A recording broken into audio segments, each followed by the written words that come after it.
No tervitused siis minu teisele kanalile AZ and Chill. Jah, see on esimene video ja nagu nimi juba väidab, siis ma ei tea, lihtsalt chillime, räägime maailma asjadest, veits on nagu rahulikum vibe siin. Ja aitäh juba ka kõikidele, kes on siia subscribe'inud kanalile, kus on 0 sisu ja teid on juba siin mingi 2000 inimest. Täiesti hullud, noh. Aga mis on kõige parem viis uut kanalit alustada? No muidugi ikka skandaaliga. No nimelt tuleb välja, et meie lugu Wingman on plagiaat. Sorry, see nägu oli thumbnaili jaoks lihtsalt. Aga jah, te võtsite mu vahele, Wingman on täielik rip-off. Seda õudust. Ja aga tegelikult siin paar päeva tagasi siis Sky Plussi hommikuprogramm. Naljakas jälle, mul on mingi teema ja see on Sky Plussiga seotud. Aga ühesõnaga hommikusaatejuhid võtsid siis ette, no täpselt Kristjan Hirmo siis võttis. Hirmo Faktor! Villine nimi lihtsalt. Aga nad võtsid ette siis meie loo Wingmani ja võrdlesid seda ühe Ladina-Ameerika trackiga. Aga tänaseks kõik, aitäh, et vaatasid. Pane like, pane subscribe, pane bell. Mis ma ikka seletan, siis kuulame, mis nad seal hommikuprogrammi saates rääkisid. Tere hommikust, 8:15 Sky Pluss siin ja Eesti Laul ei oleks mingi Eesti Laulu konkurss, kui igal aastal keegi ei leiaks kuskilt mingit sarnasusi. See on iga aasta, see on nagu jõulutraditsioon, see tuleb nagu jõulud. See on väga aus. Iga aasta lihtsalt mingi teema sellega. No. Kui ilmuvad välja need meie Eesti Laulu laulud ja siis hakkab pihta. Siis keegile tundub, et siin on midagi kuskilt kuidagi.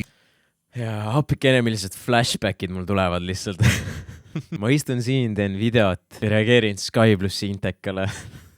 Oi jumal. Kuskilt midagi nagu kuidagi nagu midagi ja siis hakkab trall, läheb lahti ja see aasta ei ole erand, selles mõttes, et vana hea tase on ikkagi endiselt olemas. Nii, mis lugu seekord siis? Ja Irmol on nüüd kõrva jäänud siin midagi ja me huviga tahaksime kuulda, et mis see on. Mul on jäänud täiesti juhuslikult kõrva ja siin võib süüdistada muidugi kõikvõimast Google'it, kellele kuulub ka YouTube.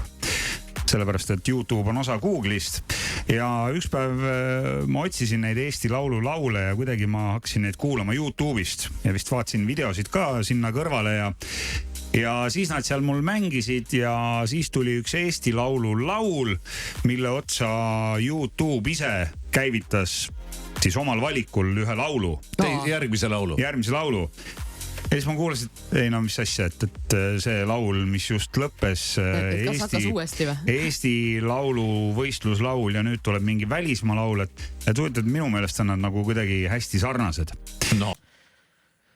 Wow. Ma ei teadnudki, et YouTube on nii võimas laulude tuvastaja, et otsib sulle välja loo, kus on kasutatud täpselt samasugust sample'it ja soovitab sulle seda autoplays järgmiseks looks. Ja kui sa ei tea, mis asi on sample, siis stick around, me räägime sellest, kaasartud ka sina, Kristjan. Hirmo Faktor! Aga come on, Kristjan, miks sa lihtsalt valetad oma kolleegidele, kuulajatele, et YouTube sulle seda soovitas? No, kui te ennem aru ei saanud, siis ilmselgelt YouTube ei soovita sellist asja ise ja ainuke viis, kuidas seda oleks võinud leida, oli see, et sa lugesid kommentaare ja sa leidsid selle venna kommentaari. Come on, aga see ei ole häbiasi tunnistada, et sa raiskisid aega meie videokommentaare lugedes. Ja YouTube viskas mulle siis ette ühe hispaaniakeelse laulu, mille nimi on Pa toda la vida ja seda laulu esitavad Don Patricio ja Mozart La Para. Laul on YouTube'is ilmunud selle aasta maikuus 2020 ja sellel on 17,5 miljonit vaatamist. Wow. Ja Eesti laul, mis siis sellele hispaaniakeelsele loole eelnes, oli Zevakini ja Pluto laul nimega Wingman. Ja nüüd ma väidan, et mulle tundusid need laulud kuidagi nagu sarnased. Ja paneme siis käima, et kõigepealt siit tuleb siis see Zevakini ja Pluto laul ja see algab siis niimoodi. Täielik bänger laul, mis laul see on? Hästi algab. Niimoodi ta algab. Ja nüüd tuleb see Hispaania laul. Los panas, la calle, la playa, pa toda la vida. Un amanecer en Canarias. See on Pluto või? Ei, see on Hispaania laul. Ja nüüd on jälle Pluto, jah? Nüüd on Pluto ja Zevakin. Normaalne mashup. Räme mashup. Niisugune hea lugu. Kivisaar approved. Aga tänapäeval on nii, et igasugused käike ja põhjasid ja värke saab ju lihtsalt osta kuskilt muusikapangast nii-öelda. Soe. Ja on olemas sellised kohad, kus sa saad osta siis ametlikult mingeid jubinaid, erinevaid helisid, erinevaid meloodiaid, Sooja. erinevaid sampleid, erinevaid biite ja siis nendest konstrueerida mingeid laule. Ju siin on 2 artisti ühe sama kitarrikäigu kuskilt ostnud. Bingo! Ka võib olla, jah. Ja seal ole nii, et Ka võib olla. Et Alari Kivisaar, kes on loodusfotograaf, seletab sulle lahti täpselt 100%, milles on case ja Kristjan Hirmo kui DJ, muusikaprodutsent. Hirmo! Inimene, kes on terve elu muusikaga tegelenud, ütleb ka võib olla. No. Ostad selle ühe käigu ära, siis teised ei saa enam osta. Minu meelest ei ole sellist reeglit. Fotomaailmas on nii, et sa võid osta endale eksklusiivse, maksad rohkem ja ostad selle foto endale ära ja teised enam seda osta ei saa. No võib-olla muusikamaailmas on sama, et sa ostad selle soundi nagu siis endale ja teised seda ei saa kasutada, et praegu tundub, siis see maksab 10 korda rohkem. On siis võib-olla mingi selline odavam toorik võetud, et mida kõik võivad kasutada. Ja ega ma ei ütlegi, et siin on keegi kellegi pealt midagi maha kirjutanud, aga mulle lihtsalt tundusid need laulud kuidagi sarnased. Seal on see üks käik kuskilt nabitud, et tänapäeval tunduvad kuidagi sarnased. Nad ongi sarnased. Nad kasutavad täpselt samasugust sample'it. Üldse kuidagi nagu nii veider vibes on Kristjanile. Ta nagu ütleb, et ei, ma ei taha kedagi süüdistada, aga ei, kuulake seda, nagu kuulake, palun, nagu kuulake. Nagu ülisarnased. Tegelikult on ülisarnased. Midagi tuleks ette võtta. Nagu siis Alari Kivisaar lihtsalt. Ma ei tea, kuskil pangast lihtsalt täpselt sama käiku kasutatud. Siin on siis nüüd ilmselt habitud see käik kuskilt pangast. Ja mitte ei, no aga hea käik. Ja see ei tähenda seda, et nad on seda kuskilt, et nad oleks selle varastanud või maha viksinud, vaid lihtsalt niimoodi see muusika tegemine tänapäeval käib. Paraku. Nii see läheb. Ja. Et ja siis ei ole midagi imestada, et kui näiteks kas või võtad 2 kiirmoe rõiva brändi, et erinevatest poodidest ostetud T-särgid näevad täpselt ühesugused välja. Ainult väikse vahega. T-särgid näevad ju ühesugused välja, seepärast nad ongi T-särgid. Selline suurt vahet. Paned teistsuguse pildi pea. Mis näide see oli nüüd nagu? Esigi Alari Kivisaar oli mingi, kuule, mida see mähid, nad on täpselt samasugused nagu need särgid. Nagu siin on nagu nii lambist mingi selline hästi siuke vaenulik vibe. Ma ei saa nagu, kas ma kujutan ette seda või nagu mul lihtsalt tundub.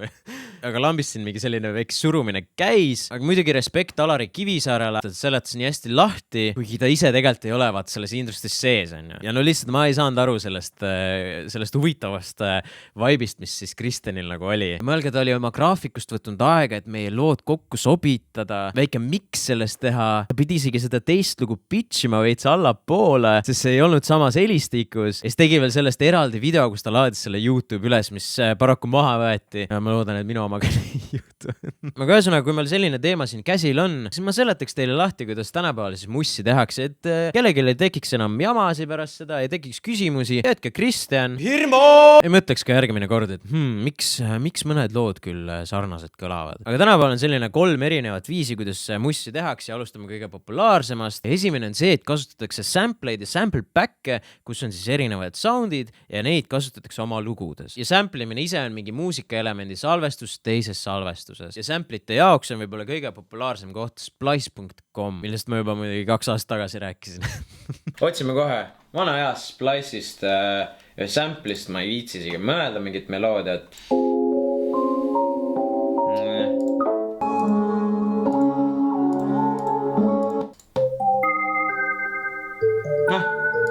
Lohistame selle sisse ja tegelikult meil on lugu olemas ka.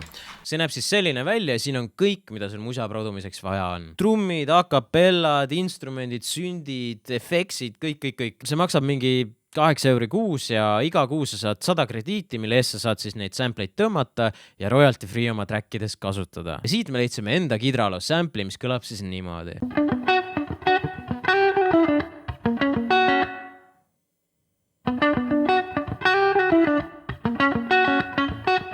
Ja mida ilmselgelt kasutasid ka need Ladina-Ameerika kutid. Ja veel ilmselt mingi 1000 erinevat venda. Eks tegelikkuses ongi see, et sa saad lihtsalt siit mingid sound'e, mingi ideid, sa võid neid kasutada täiesti legaalselt ilma probleemideta ja seepärast ongi nii meie kui ka nende Ladina-Ameerika kuttide trackis sama kidrakäik. Ja see Portoda la vida on räme bänger lugu tegelikult, olgem ausad. Nagu ma ei olnud seda üldse nagu varem kuulnud, aga nagu mulle täiega meeldib siuke vibe. Peakski neil tegelikult kirjutama, et oh, collab, bro. Hola, amigo. I'm a famous YouTuber from Estonia, haha, I'm famous YouTuber. You're in Estonia. I thought maybe it would be a fun idea to collab for our next summer hit. Let's go. Let me know. Adios, amigo. Sent. Mõelge, kui see nüüd actually läbi läheb. Ja kui võrdluseks tuua veel mingeid näiteid, siis näiteks 5 baarist tõuked laul on ka Splice'i sample ja seda on samuti ühes teises loos kasutatud.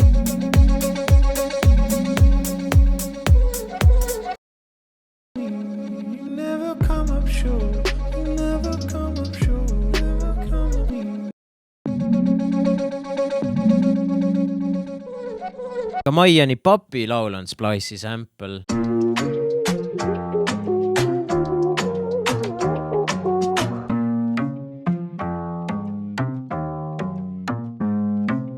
Ja kui välismaalt vaadata, siis näiteks Marshmallow Friends on Splice'i sample.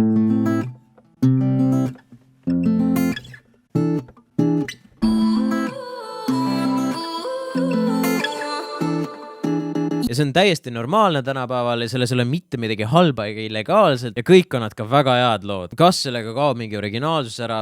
No, kindlasti mingil määral, aga siit tulebki see, et tänu nendele ideedele, mis siin Splice'is on, nagu sul on lihtsam mingeid asju väljendada. Sa saad kiiremini lauludega hakkama, sa ei pea mõtlema, et kuidas ma nüüd selle soundi saan, kui sul on miskit juba siin olemas. See kõik on mõeldud protsessi kiirendamiseks ja see aitab ka sellist üldist taset tõsta. Ja see, et mingi 2 inimest kasutas oma loos ühte samad sample'id, sellised näited on tuhandeid. Ja lõppude lõpuks nagu ikkagi loode erinevaks see, et kuidas sa selle lõpuks ise nagu struktueerid. Et meil ongi see ainult kidrakäik, et kõik need truumid, kõik mingid vokaalid, kõik on täiesti erinev. Kõik need elemendid, mis lisatakse, kõik teeb selle nagu omapärasemaks veits. Ja siis on veel muidugi 2 viisi, kuidas mussi tehakse, on see, et inimesed siis rekordivad, salvestavad, mängivad kõiki pille ise. Wow, sellised inimesed ka veel eksisteerivad, Luuserid reis. Põhis on see, et lähed lihtsalt YouTube ja mingid miljonid produtsendid teevad nagu biite ja sa lihtsalt ostad selle biidi ja kirjutad sinna mingid sõnad peale. Mis oli case näiteks ka Nublu Fyrroxana puhul, et see oli kuskil Ladina-Ameerika mingi tüübi biit. Aga nad ostsid selle välja ja tegid sellest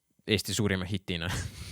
Aga niimoodi siis tänapäeval mussi meil tehakse, ma ei tea, andke teada, mis te sellest teemast nagu arvate ja loodetavasti kõik on nagu sellel teemal natuke targem on nüüd. Hirmu! Samuti andke teada, mis te siis veel ka siin kanalil tahate näha. See on siuke chill, rahulik, veits jutustame, meil ei ole kuskile kiiret, ja ma ei tea, millal siia videod hakkavad ilmuma, ilmselt kuidagi tunde järgina. Aga anyways, olge tublid, ma loodan teile väikese explanation video meeldis, nii et olge tublid. Tšau, pakka. Hirmu! Hoidnud silma